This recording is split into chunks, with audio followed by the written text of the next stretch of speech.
कि Gandhi and company को समझ में आया कि बाबा साहब को जिताना जरूरी है, नहीं तो अंग्रेज लोग छोड़ने वाले नहीं है। तो बाबा साहब को फिर अपने एक सांसद को मुंबई से इस्तीफा दिला करके बाबा साहब अम्बेडकर को वहां से चुना करके मजबूरी में कांग्रेस में भेजने का काम किया।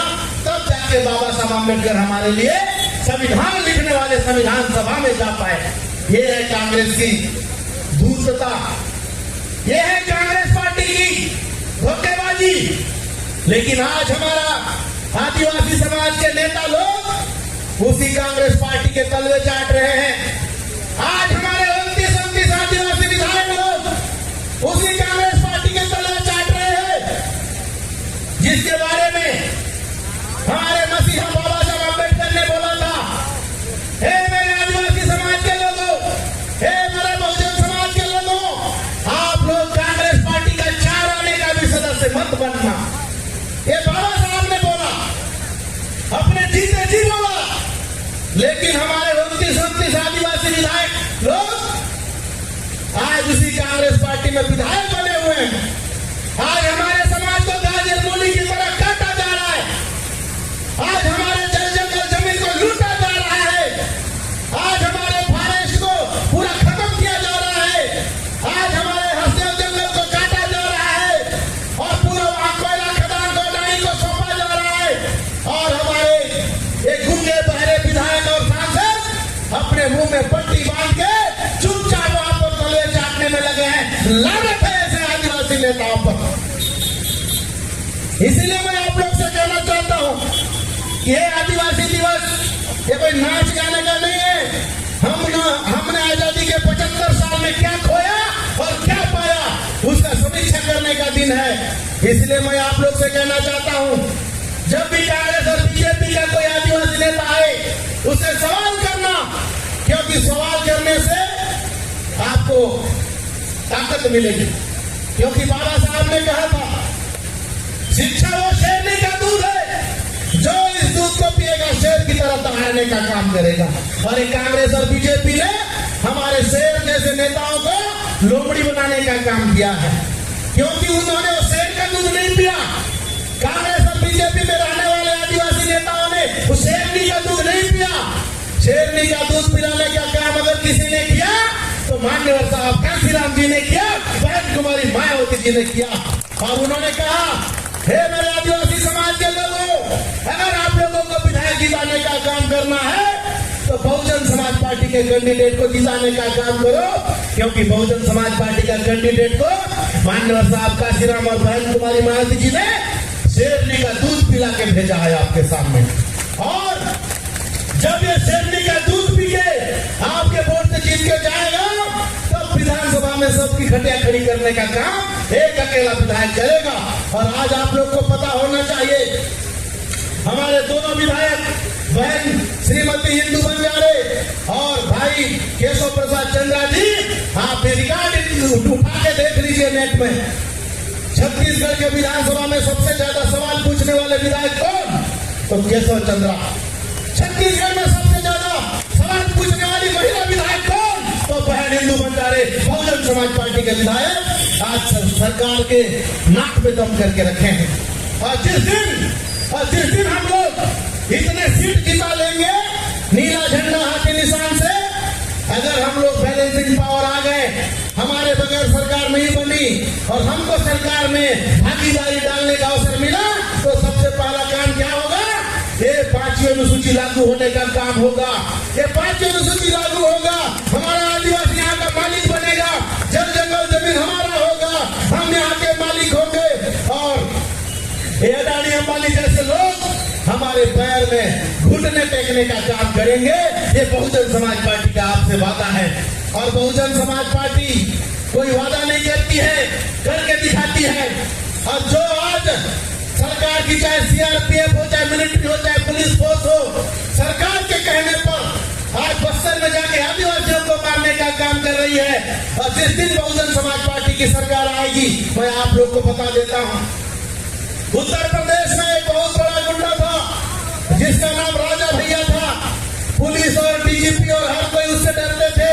बड़े बड़े नेता उसके घर में बैठने के लिए जब तक राजा भैया से ना पूछ ले कोई टिकट फाइनल नहीं होता था समाजवादी पार्टी का, बीजेपी का, कांग्रेस का। लेकिन जैसे ही माननीय बहन कुमारी मायावती जी मुख्यमंत्री बने, बहुजन समाज पार्टी की सरकार बनी, वो राजा भैया जिसको 80 किलोमीटर पहले से बोर्ड लगा रहता है कि आगे से राजा भैया का एरिया है, तो सब लोग थर कांपते थे। लेकिन जैसे ही बहन कुमारी मायावती जी मुख्यमंत्री बने और कानून के द्वारा कानून का राज स्थापित हुआ और वहां के पुलिस प्रशासन को बताया गया कि आपकी ड्यूटी क्या है, तो वही पुलिस जो गरीबों पे अत्याचार करती थी उसको पता चल गया कि उसका असली ड्यूटी क्या है। माननीय बहन कुमारी मायावती जी ने आदेश दिया तो वही टीआई जो उसको सलाम ठोकता था उसको पकड़ के लाके थाना में उल्टा टांग के पीटने का काम किया। ये होती है कानून का राज, ये होता है संविधान का राज। इसलिए हमारे जो सरकारी कर्मचारी हैं उनकी कोई गलती नहीं है, सरकार जैसा बोलेगी वैसा आदेश का पालन करते हैं। इसलिए जिस दिन हमारी सरकार हो जाएगी, ये बड़े बड़े गुंडे बदमाश जो दबंग लोग जो हमारे ऊपर पेशाब करना अपनी शान समझते हैं, जो हमारी बहन बेटियों को नंगा करके घुमाना अपनी शान समझते हैं, वो सब के सब जेल के सीटों के पीछे रहेंगे, जेल में रहेंगे। यही पुलिस उनको गिरफ्तार करेगी, यही फोर्स उनके ऊपर कार्रवाई करेगी जो आज हमारे आदिवासियों को जेल में ठूसने का काम कर रही है। सरकार का अंतर होता है। जिस दिन भारत के संविधान का पालन करने वाली सरकार आ जाएगी तब आपको पता चलेगा कि सरकार क्या होता है और एक विधायक का पावर क्या होता है और मुख्यमंत्री का पावर क्या होता है।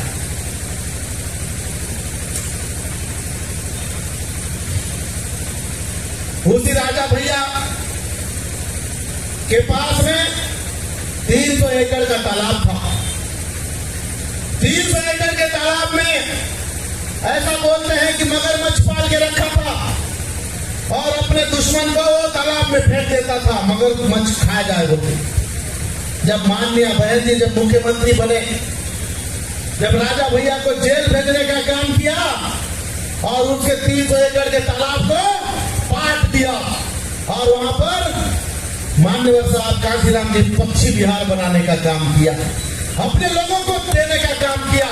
ये सरकार का पावर होता है, जिससे हम लोग डरते हैं वो लोग जेल चले जाएंगे और जो हम लोग डर के जीते हैं हम लोग सीना चौड़ा करके घूमेंगे।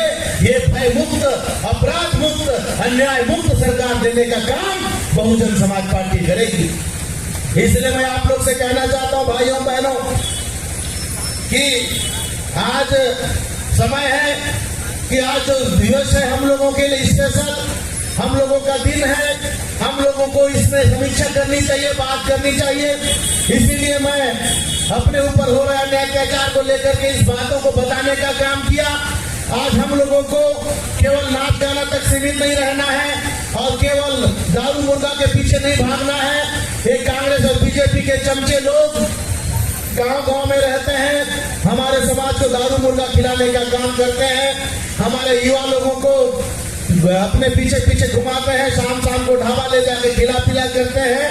ऐसे लोगों से सावधान रहना होगा क्योंकि ये चमचे खुद के लिए तो कुछ नहीं कर पाते हैं और पूरे समाज का भी नुकसान करते हैं।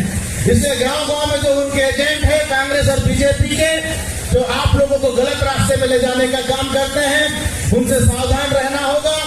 आप लोगों की एकमात्र हितैषी पार्टी भारत देश के अंदर में जो देश की तीसरे नंबर की राष्ट्रीय पार्टी है बहुजन समाज पार्टी, जिसका एजेंडा है भारत का संविधान, जिसका घोषणा पत्र है भारत का संविधान और भारत के संविधान को पालन करने के लक्ष्य लेकर के बहुजन समाज पार्टी आप लोग के बीच में काम कर रही है।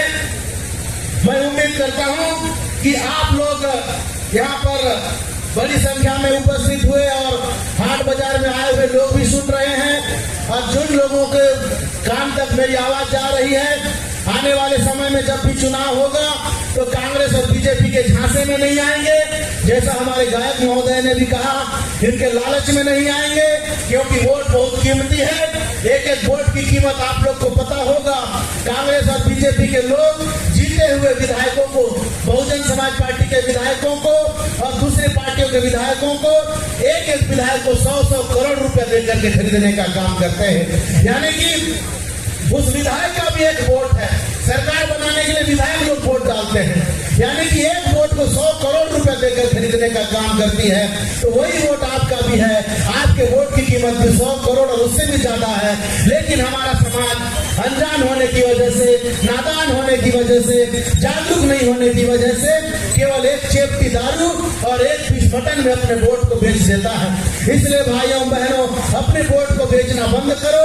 अगर हमको इस धरती का मालिक बनना है, अगर बिरसा मुंडा के कहे अनुसार हम लोगों को यहाँ राज करना है, हमारे आदिवासी और बहुजन समाज में पैदा लिए संतों गुरुओं महापुरुषों का सपना को पूरा करना है और ये विश्व आदिवासी दिवस को अगर उत्साह पूर्वक मनाना है, असली सही मायनों में हमको खुश होना है, तो हमको मालिक बनना पड़ेगा। और मालिक बनने के लिए आज के तरीके में, आज के दौर में जो सबसे अच्छा तरीका है वो डेमोक्रेसी, लोकतंत्र में वोट का अधिकार है और राजनीतिक सत्ता हासिल करके ही हम लोग हम लोगों को मानना होगा। बाबा साहब अम्बेडकर के सिद्धांतों पर चल के बहुजन समाज पार्टी के विधायक जिता करके सरकार बनाने में सपोर्ट करना होगा। और जैसा कि मैंने अपने भाषण में पहले ही कहा कि बहुजन समाज पार्टी की सरकार बनती है तो जिस तरह से उत्तर प्रदेश में गन्ने की फसल का कीमत डबल करने का काम किया, छत्तीसगढ़ में भी धान की कीमत को डबल करने का काम किया जाएगा। 4,000 रुपए प्रति क्विंटल धान खरीदी करने का काम बहुजन समाज पार्टी की सरकार में होगा। और जिस तरह से 1,21,500 करोड़ का बजट है छत्तीसगढ़ का, उस बजट का ज्यादा से ज्यादा उपयोग हमारे बहुजन समाज के लोगों के ऊपर किया जाएगा। आज तक उस बजट में हमको कोई अधिकार नहीं मिला। पूरा का पूरा माल बड़े बड़े सेठ लोग हड़प लिए। उस 1 लाख करोड़ में से पूरा जो है हमारे समाज के ऊपर लुटाया जाएगा, अपने लोगों को आगे बढ़ाया जाएगा, अपने समाज को शिक्षित बनाने का काम किया जाएगा। यही आशा उम्मीद करते हुए कि आप लोगों ने मेरी बात को ध्यान से सुना और आने वाले समय में बहुजन समाज पार्टी का नीला झंडा और हाथी निशान के साथ में आप लोग चलेंगे।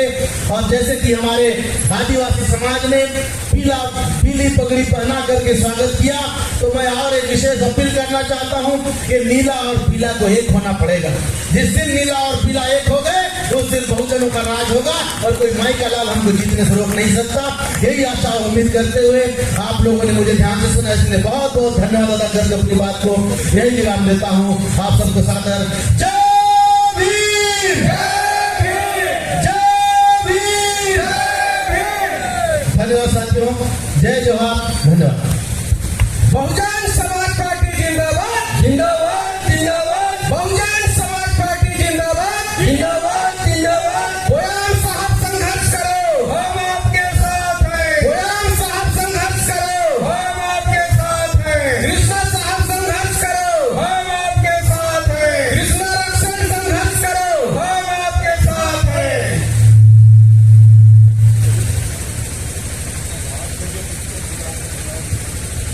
हेलो